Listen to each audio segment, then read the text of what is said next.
성경 말씀은 누가복음 말씀 찾아보겠습니다. 9장 28절부터 36절까지 말씀입니다.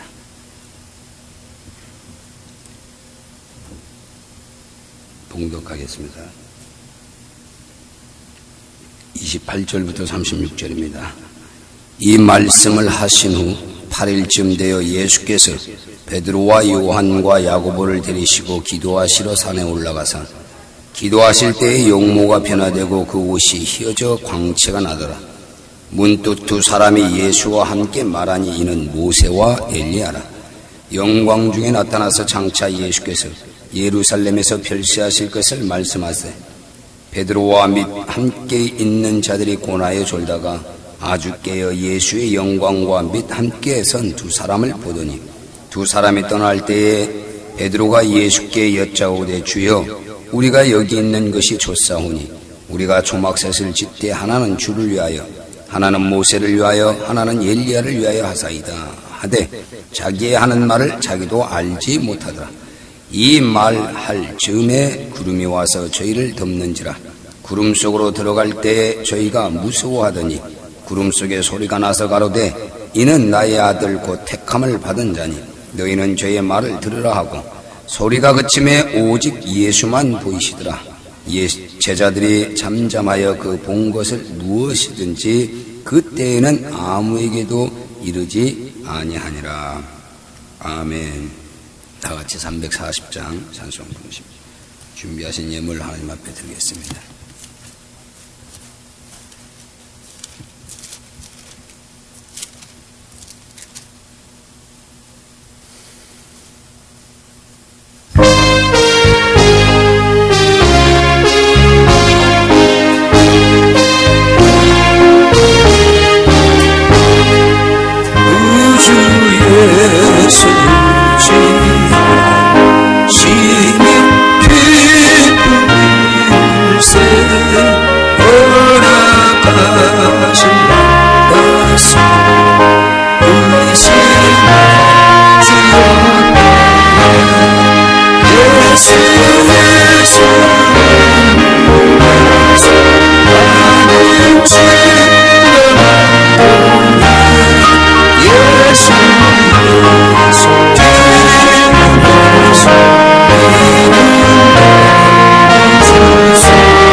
살아계시고 역사하시는 주님 감사와 영광을 돌립니다. 우리의 마음의 깊은 중심 속에 하나님을 향한 사랑과 그에 따르는 그 버리지 아니하는 의의 중심이 세워질 수 있는 마음을 주셔서 오늘 주의 전에 나와 머리 숙여 경배하며 주를 사모하는 마음으로 예배를 드리게 하시니 그 영광이 넘쳐나게 도와주옵시고 귀한 예물 하나님 정성을 모아 주 앞에 드립니다. 산 제물이 될 수 있도록 은총을 베풀으시고 저희들의 삶의 인생의 한 부분이 되어 주 앞에 드려지는 고귀하고 값진 예물이 될 수 있도록 축복해 주옵소서. 단 한 푼을 벌기 위해서 마음으로 또 심적으로 또 몸으로 여러 다양한 힘들고 어렵고 또 고비고비마다 또 고나고 지친 가운데 참으로 하나님 주께 드리는 귀한 예물, 그 예물이 주 안에서 값진 열매로 나타날 수 있게 되기를 원합니다. 참으로 하나님의 영광의 나라를 위해서 귀에 쓰여지기를 원합니다. 그 열매의 풍성함이 이 땅에서 아름다운 기쁨과 즐거움으로 그 대가를 지불되기를 원합니다. 가정의 평안이 있고 또 저희들의 삶의 모습 속에 기쁨이 있고 가족들을 통해서 소망이 있는 역사가 저희 삶의 인생 중에 나타날 수 있도록 축복하여 주옵소서. 머릿결 한올한올일지라도 주님 살펴주셔서 정령 그리스도의 평안과 평강이 떠나지 않게 하여 주시고 항상 주와 함께 동행하며 함께 가는 삶이 되게 하여 주시옵소서. 저희들 드려지는 주일 예물을 중심으로 하여 특별 헌금에 이르기까지 주께서 하나하나 낱낱이 저희의 마음으로 깊이 흠명하여 주셔서 저희의 삶이 풍요로워지고 넉넉하여지고 풍성하여질 수 있도록 축복해 주옵소서. 먹고 마시고 입는 것에 가람 느끼지 않게 하여 주시며 손을 내밀어 도울 수 있기를 원합니다. 구제할 수 있기를 원합니다. 정말 우리가 소리내어 구제함이 아니라 주 안에서 은밀한 중에 왼손이 하는 걸 오른손이 모르도록 주 예수의 이름으로 하기를 바라는 소망 가운데 있사오니 저희들의 그 값이 하나님께서 참으로 이 땅에서 또 하나님의 나라에서 귀히 연락되어져 그 열매의 풍성함에 나타날 수 있도록 축복해 주옵소서. 귀한 예물들을 쓰여주는 곳에 주의 영광이 있게 하시며 주의 나타남이 있게 하여 주시기를 간절히 소망하며 예수님 이름으로 감사하며 축복하며 기도하옵나이다. 아멘. 461장 찬송 부르시고 같이 말씀으로 함께 은혜 나누시겠습니다.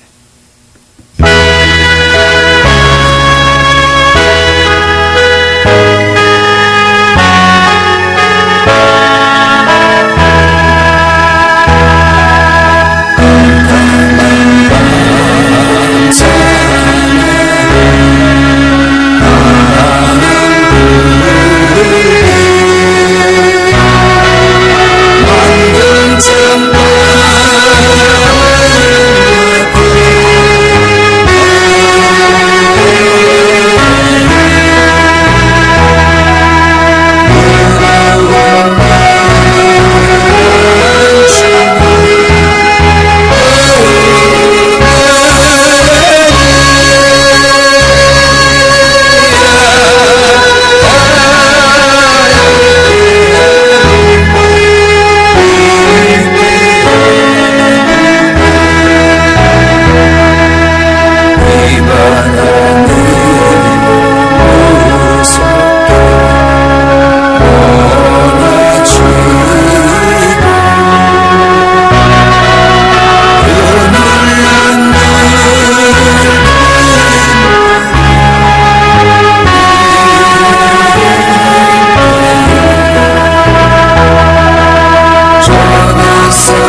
그리스도 안에서 진실로 사랑합니다. 정말로 이 시대 삶의 가장 우리의 중심 속에 있어야 할 것은 먼저 의다. 정말 우리가 바른 그 중심의 의를 지킬 수 있는 사람이 참 중요하지 않겠는가 하는 생각이 됩니다. 삶은 너무너무 완악해져가고 있습니다. 여러분도 가정에서 또 주변 이웃을 통해서 또 사회의 모습 속에 또 직장 속에 또 생업의 터전 속에서 참 무서우리만큼 지금 각박해져가고 있습니다. 그런데 보이지 않는 내면 속에서 나타나는 것은 참 무서운데 외형적으로 나타나는 것을 보면은 참 부드러운 것 같아. 왜? 말은 참 잘하니까. 근데 그 속 내면은 문제가 있는 것을 볼 수가 있습니다. 가끔가다 참 그래요. 나는 솔직히 그렇습니다. 어떤 분이 가끔 그런 소리도 할 수도 있어요. 저도 참 반주자가 있어가지고 아름다운 피아노 소리로, 그리고 무슨 뭐 하나님의 피아노 소리를 듣는다고 뭐 받으시고 안 받으십니까? 우리의 마음에서 정말 우러나온 찬양 소리에 하나님 기울이신다고 저는 믿습니다. 또 반주기로 한다고 뭐 노래방 같은 것은 아니라고 저는 보여요. 그렇죠. 그래서 정녕 그렇다라고 보면은 자기가 본인이 나서서 그래, 우리 교회에 정말 반주자가 필요하지. 내가 앞으로 사흘, 내가 일주일을 기도해서 하나님 앞에 반주자 보내달라고 기도할 거야. 아니, 내가 여기저기 수소문해서라도 내가 반주자를 어떻게든 전도를 해서라도 내가 끌어올 거야. 그런 마음을 못 가진 망정. 참 사람은 생각이 참 짧아요. 제가 언젠가 군산에서도 한번 그런 소리를 선뜻 들은 적도 있어요. 그래서 야, 사람이 참 진짜 생각이 깊어야 되고 넓은 포용력을 가져야 되고 어떠한 상황이 나의 삶의 모습 속에 부딪혀서도 그 넓은 이해심을 가지고 바라보지 않으면 이건 진짜 온전한 신앙인이라고 말할 수 없겠구나 라는 생각이 들어요. 우리가 조금 더 생각을 한 번쯤 깊이 하고 가야 됩니다. 너무 험악합니다, 여러분. 정말로 아름답고 광명한 것 같으면서도 그 내면은 참 답답한 심중이에요. 저도 참 힘들다라는 생각이 드는 것이 뭐냐면 주변에 많은 사람들을 이렇게 상담을 가끔 하면서 느끼는 게 있습니다. 정말로 모든 걸 다 팽개치고 안주하고 싶습니다. 어떤 때는 진짜 그래요. 안주하고 싶어요. 편안한 목회를 하고 싶고 내 교회, 내 교인을 통한 어떤 방향을 붙잡고 가고 싶어요. 근데 주변에는 너무 어렵고 힘들고 괴로워하고 아파하는 사람이 많아요. 여러분이 생각하는 그 이상입니다.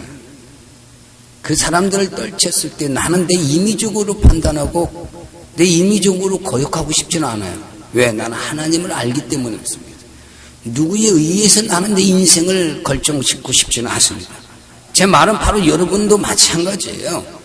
여러분의 어떤 주변의 환경과 여러분의 어떤 감정적인 판단에 의해서 여러분 삶의 인생에 대해서 결정짓지 마세요. 정말로 하나님이 내게 원하시는 그 판단에 의해서 내 삶이 결정지어지면 그 사람의 삶은 보장받을 수 있습니다. 평안이 있고 기쁨이 있게 되어 있습니다. 우리가 스스로 악한 일을 행동해서 아픔이 있는 게 아니에요.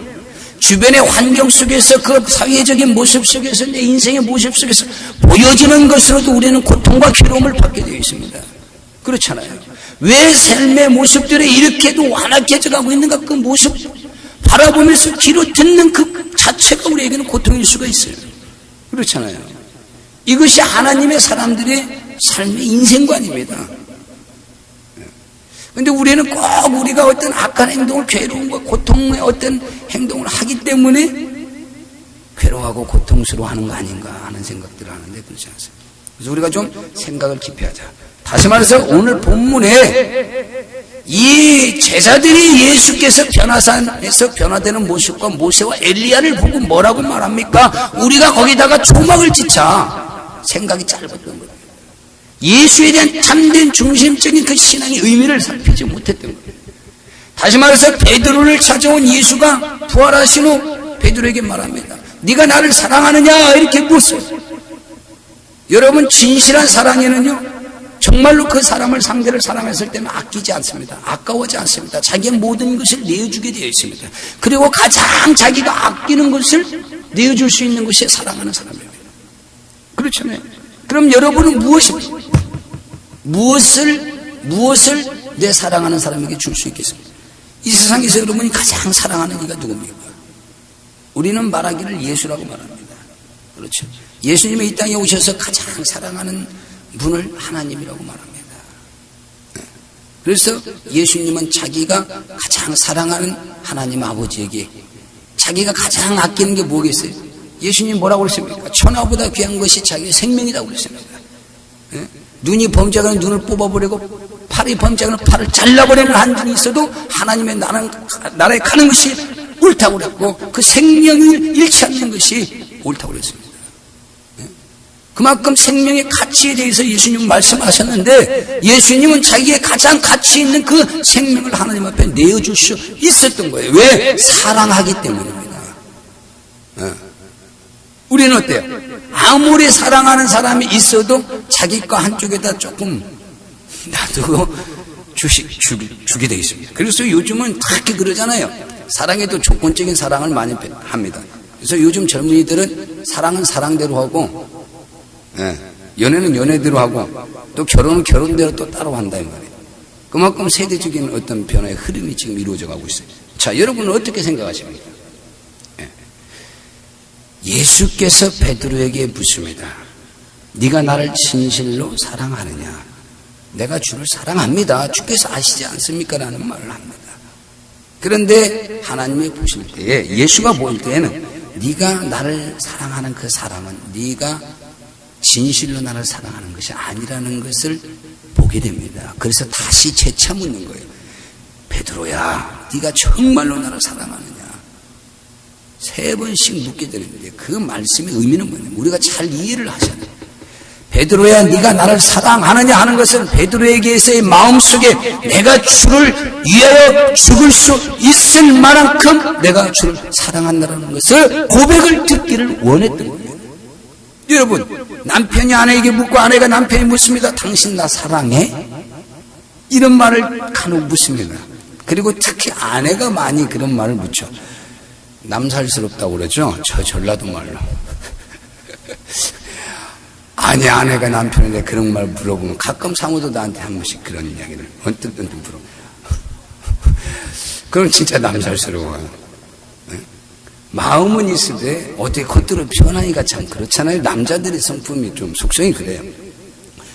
그런데 사실상 우리가 묻는 그 사랑의 의미는 과연 무엇일까요? 확인을 위한 거예요. 나 버리지 말라는 거. 내 곁에서 멀리 가지 말라는 거. 그러니까 결국 그 사랑은 뭡니까? 자기를 위한 사랑에 대해서 묻고 있는 겁니다. 자기 유익을 위해서 사랑을 묻는 거예요. 이걸 잘 깨달아. 근데 예수님은 그게 아닙니다.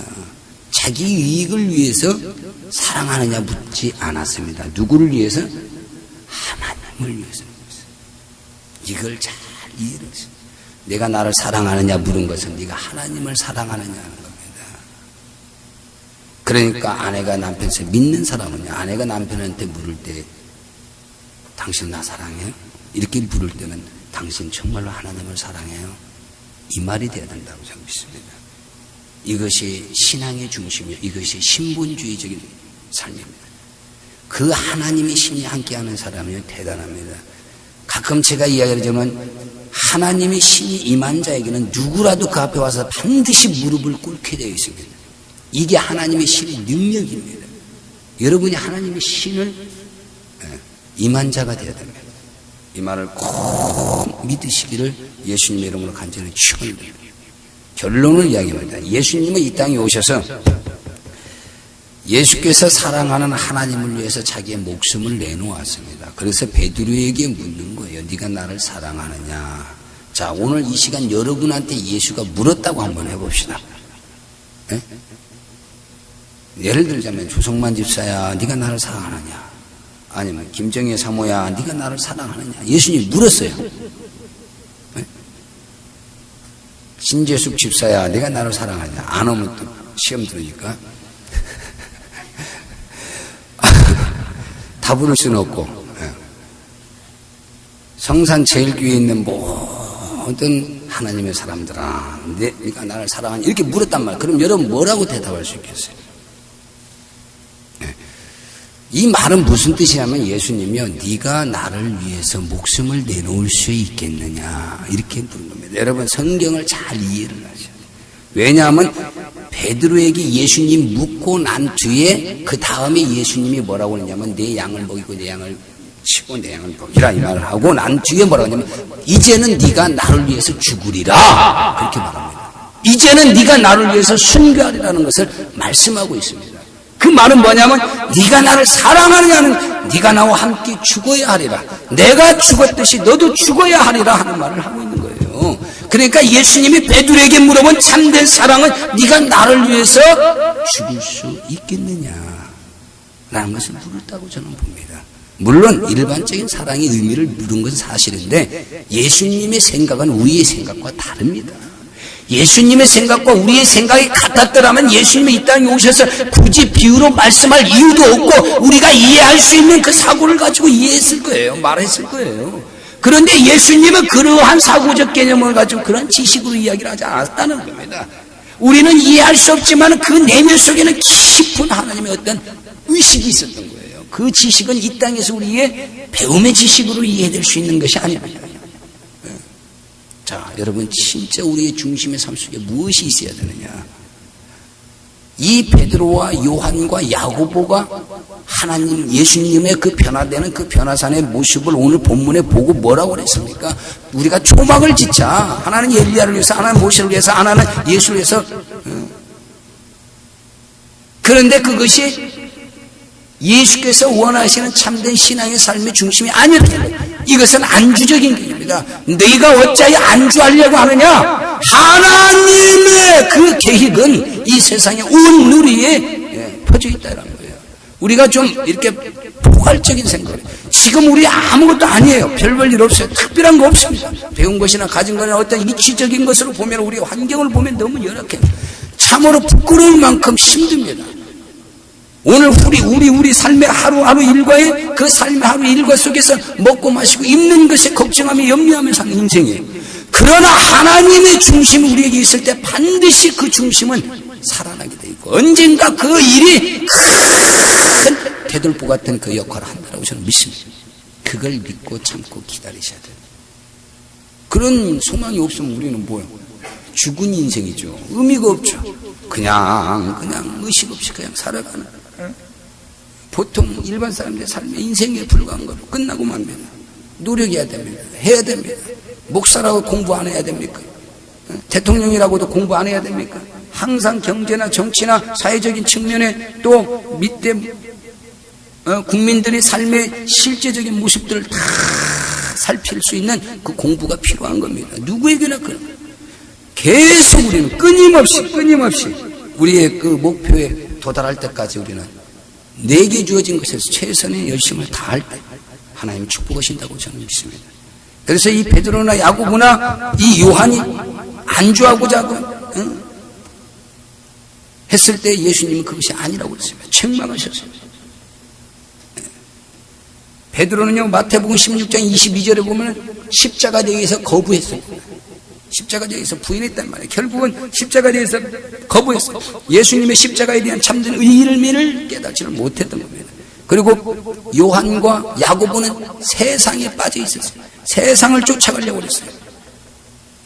세상을 쫓아가려고 하는 그러한 상황 속에서 또 세상의 권세를 탐냈던 그러한 욕심이 있었을 때 예수님께서는 야고보와 요한을 데리고 바로 해발 3,300m 되는 곳으로 데리고 갑니다.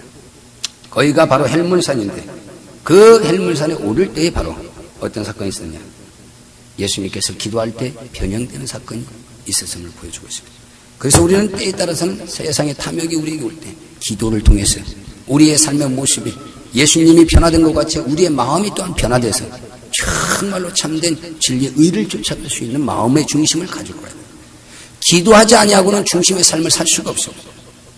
기도하지 아니하고는 참된 중심이 세워질 수가 없어요. 왜? 우리는 하루에도 수십 번, 수백 번의 욕심과 정욕과 세상의 탐욕이 우리를 사로잡고 우리를 넘어뜨리고 쓰러뜨리려고 합니다. 저도 몇 차례씩 하루에도 넘어지는 경우도 있다고 봅니다. 솔직히 그건 인정합니다. 누구라도 다 마찬가지예요. 그러나 내가 넘어지는 것 같지만 다시 일어나리라 하면 예수의 능력을 믿기 때문에 다시 일어난다라고 저는 믿습니다. 거기서 우리가 참된 삶을 살고 거기서 더 큰 하나님의 복을 누리게 됩니다. 여러분 참 묘한 거예요. 하나님이 이 세상의 복의 근원자입니다. 복을 이렇게 놔두고 이 복을 얻는 자들은 따로 있어.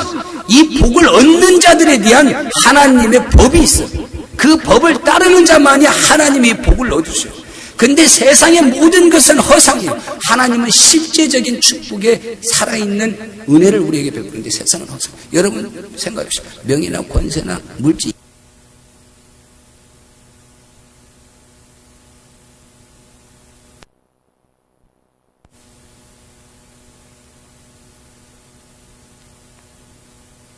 그날까지는 이 사회가 한 부분에서는 그 중심의 기둥의 줄기가 계속 이어지게 되어 있는 겁니다.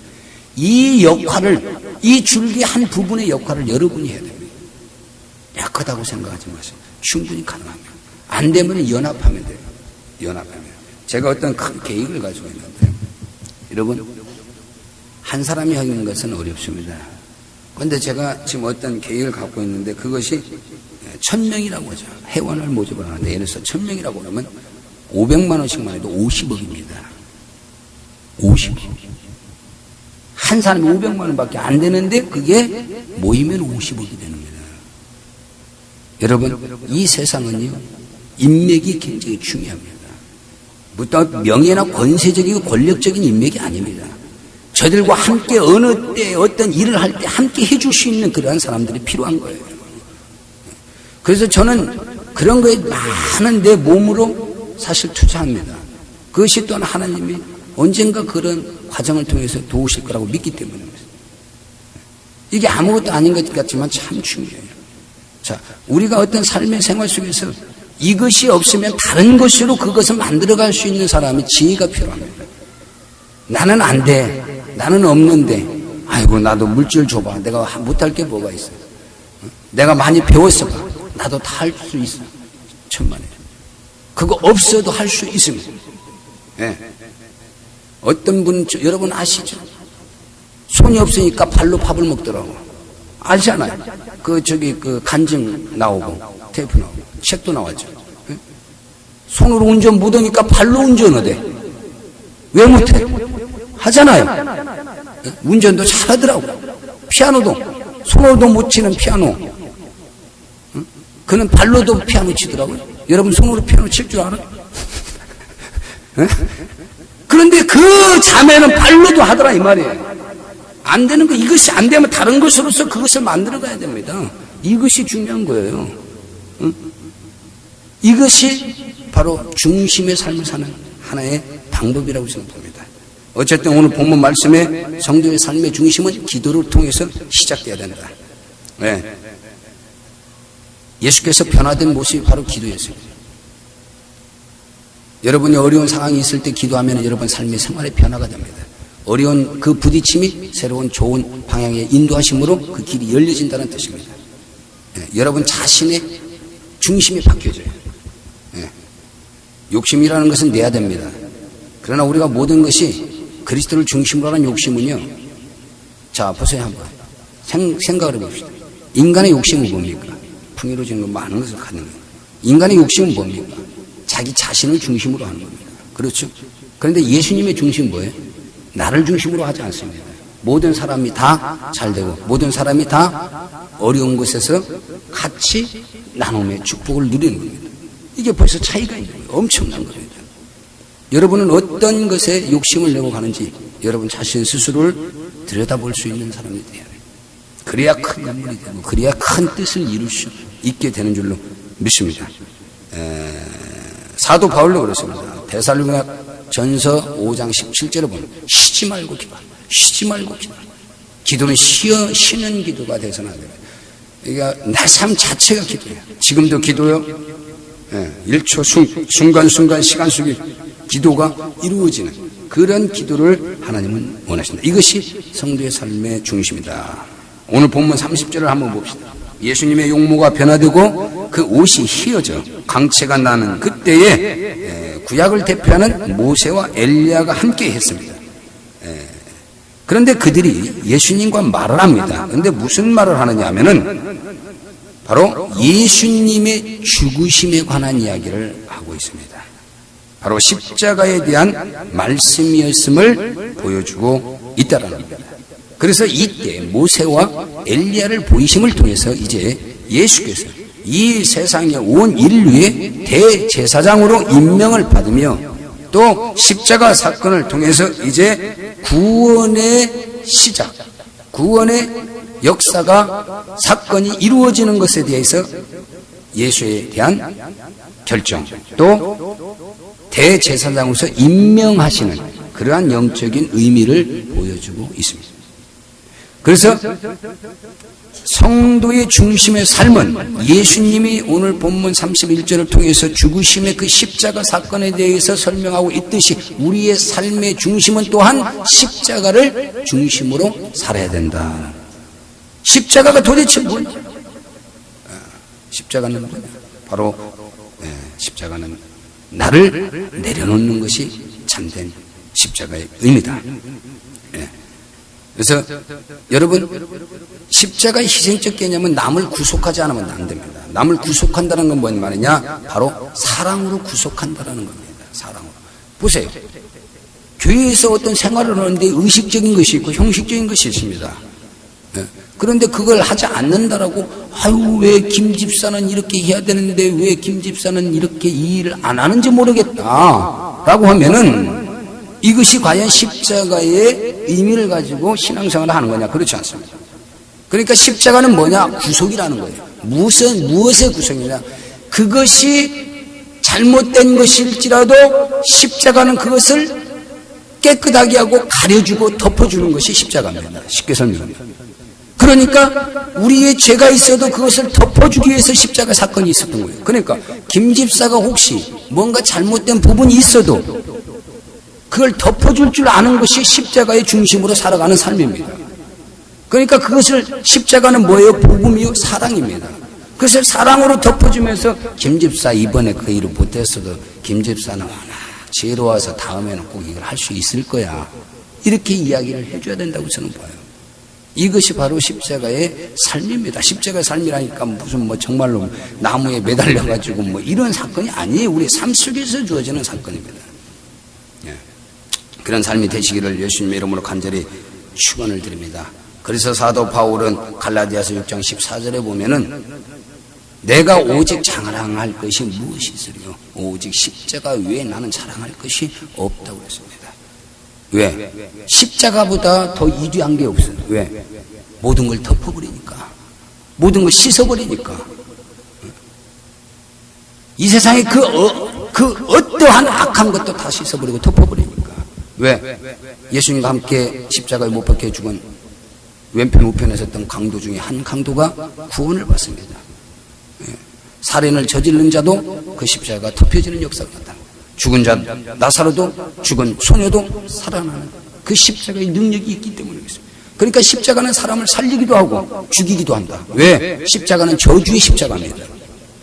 한쪽으로는 십자가는 구원의 십자가입니다. 그러니까 세상 사람들이 볼 때는 예수가 저주를 받고 죽은 거예요. 그러나 믿는 자에게는 예수님의 십자가는 구원을 위해서 죽은 거예요. 참 대단한 겁니다. 그러니까 세상 사람들에게는 미련하게 보이는 거예요. 십자가가. 그러나 예수 안에서 영적인 하나님의 참된 의미를 알고 있는 사람은 그 십자가가 얼마나 위대한 능력인가를 아는 겁니다. 그렇잖아요. 예수가 저주받아서 죽었습니까? 네? 맞아요. 저주를 받았습니다. 그런데 그 저주가 누구냐면 세상 사람이 볼 때는 저주를 받아서 십자가에 못 박혀 죽었어요. 그게 형틀입니다. 죄의 형틀, 벌의 형틀. 그런데 그 죄의 형틀의 벌의 그 저주는 받았는데 세상 사람들 볼 때는 누구 거냐 이 말이에요. 그게 누구 거냐? 내 것이다 이 말이에요. 내 것. 그게 중요한 거예요. 내 저주와 내 재앙을 대신해서 죽으셨다는 겁니다. 여러분, 부모가 자식을 위해서 희생하는 것이 뭡니까? 그겁니다. 그러니까 예수님이 이 땅에 오셔서 인간이 이해할 수 있는 부모와 자식 관계의 그 사랑의 모습으로 우리에게 하나님의 참된 사랑을 보여주신 것이다 라고 생각을 하시면 됩니다. 그 십자가를 자랑하며 사시는 복된 여러분 되시기를 예수님의 이름으로 간절히 축원드립니다. 다음에 세 번째로는 말씀의 중심으로 사는 것이 성도들의 올바른 삶이다. 성경 말씀에 보면 너희는 저희의 말을 들으라 본문에 그랬죠. 참으로 이것이 중요한 말이에요. 너희는 저희의 말을 들으라. 저희 말을 들으라. 다시 말하면 예수 그리스도의 말씀을 듣고 그 말씀대로 따르라 하늘로부터 그 음성이 들려왔습니다. 말씀을 떠난 그러한 자유적인 신앙은 신앙이 아닙니다. 우리가 자유한 삶을 살아야 되고 자유로운 그러한 신앙을 가져야 되지만은 말씀이 거기에 함께하지 않는 자유로운 생활은 뭐예요? 이건 방탕입니다. 신앙이 아니라.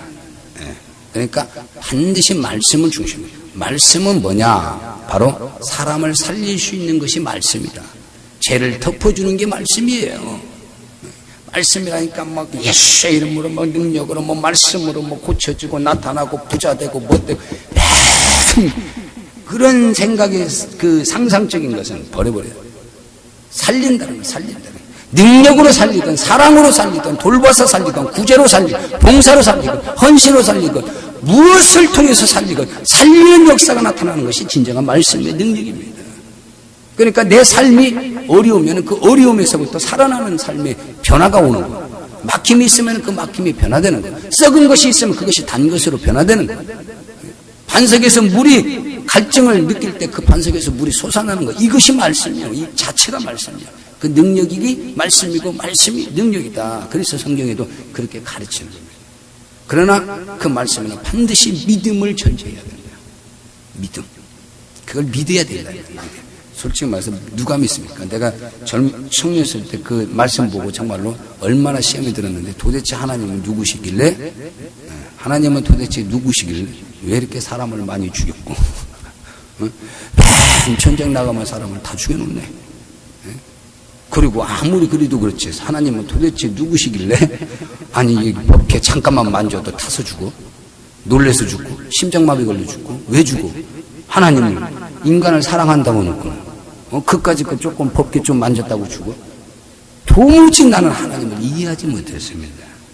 그런데요 하나님의 법은 너무나도 정확합니다. 여러분은 이걸 알고 보면은 진짜 하나님의 위대성을 알고 앞으로 그런 신앙적인 것들이 최고조에 달합니다. 지식들이. 그런데요 여러분 잘 생각합니다.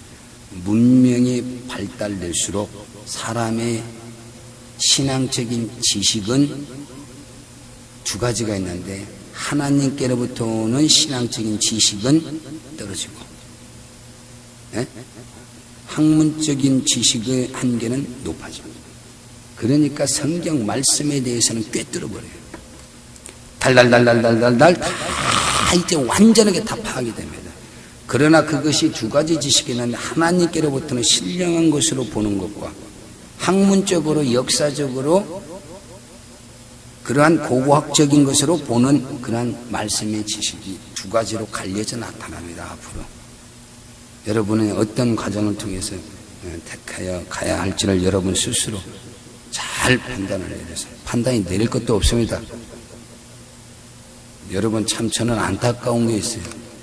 후자 쪽을 쫓아가자니 삶의 생활이 곤고해질 것 같고 예수를 쫓아가자니 먹을 거 입을 거 참 예수님은 그랬는데 머리 들 것도 없어가지고 예수님은 먹는 거 입는 거 걱정하지 말라는데 내 현실은 먹고 안 먹으면 나는 당장 죽게 생겼고 예수를 쫓아가자니 이거 괴롭고 참 난감한 부분이 그래서 저도 어떤 때는 참 솔직히 그래요. 말씀 전할 때 참 여러분의 형편을 알고 삶을 아니까 좀 많은 복도 좀 받고 여유롭게 살면 좋겠어요. 그러니까 그런 말을 좀 전해주고 싶은 마음도 있는데 그것은 오래 가지 못하고 결국 그건 무너지기 때문에 그 말 전하기도 그렇고 참 그래서 제가 어떤 때는 마치 여러분에게 말씀을 전하는 것이 목사님은 이렇게도 전하고 저렇게도 말씀하는 것 보면 어디 답을 못 내리게끔 이야기하는 경우도 가끔 있는 것이 왜냐하면은 결국은 그것을 잘 두 가지를 다 얻으라는 말 하는 거거든요. 물론 두 가지를 다 얻는다는 것은 정말 쉽지 않습니다. 엄청난 복이죠. 삶의 복도 받고 하나님 앞에 복도 받고 이건 굉장한 겁니다. 그런데 이렇게 받고 살았던 사람들이 너무너무 많아요. 지금도 그렇게 살고 있는 사람이 있습니다. 정말로 많은 것 가지지는 않았지만 그래도 삶의 생활에 물질적으로 걱정 없네. 떨어질 만한 건 주시고 떨어질 만한 건 주시고 참 희한해.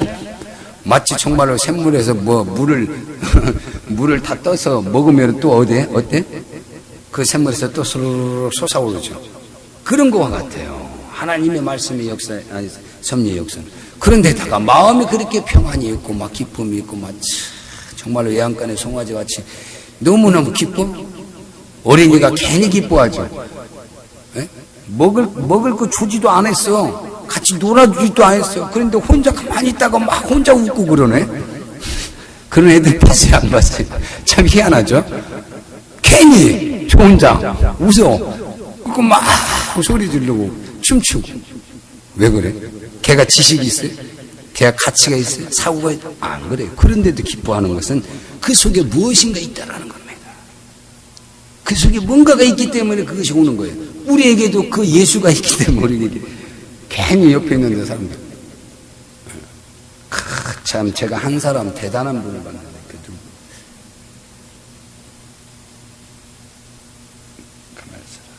제가 어디서 뵀는가? 참 인천에서 뵀네요. 그 자매님은 항상 웃어요. 항상 그 가정에 가족 문제가 있어도 그냥 얼굴이 그런 게 아니에요. 얼굴이 그냥 항상 마음이. 처음에 이 자매가 욕심 참 많았어요.